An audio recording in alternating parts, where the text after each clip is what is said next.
When we think about sort of traditional organizations and or the way organizations are set up or have been set up in the past, usually these were defined by very rigid job structures or job architecture, where you had very clear and defined career paths, where oftentimes you were actually rewarded based on tenure.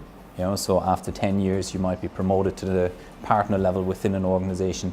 Nowadays, in a digital organization, everything has become more flexible, careers have become more fluid, and that is actually something that when we think through setting up a digital organization, we need to reflect. We need to have careers that are fluid, that can evolve. We need to also reward behavior differently. We want people to learn continuously, and we also need to encourage that in people through the right types of organizational structures. 1 year ago, the Thales Group established the Digital Factory in the center of Paris, and really the purpose of the Digital Factory is to enhance the speed of innovation of apps. So it's really a very inspirational, innovative area where young people work together without hierarchy, with lots of freedom and autonomy, but also accountability to really deliver something in a very fast pace and jointly with a team deliver what a customer is requiring from them. It's very, very inspiring.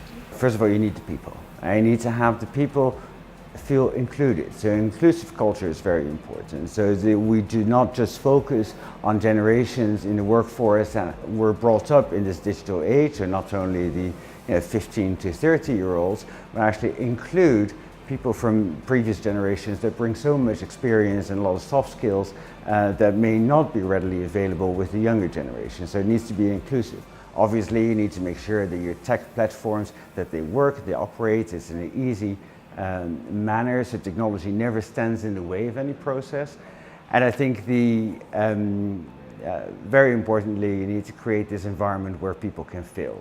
And where you can fail fast. So you don't do big hairy beast projects like, oh, in 3 years' time we want to have achieved this and completed this. Just take baby steps into a certain direction. So I think that's very important, so you can make your mistakes rapidly and just correct them and change your direction if you must, and then just move on.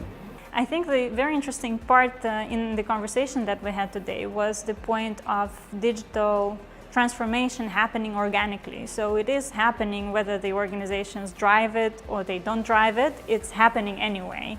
So I think the first point of us to become digital ready organization is to realize that we're just going along that trend, and we see that as an opportunity for us to jump in. So maybe we can try to scan the environment for what are the transformations, which are the most important transformations, and which are the traditional ways of working that do not fit that changing reality. I would start probably with the leadership having this more agile or organic approach to how the organization could look, and maybe even look at the best examples or practices of this very alternative or traumatic forms of organizations. For me, key enablers from an HR perspective is creating a learning culture. So that's one of my enablers.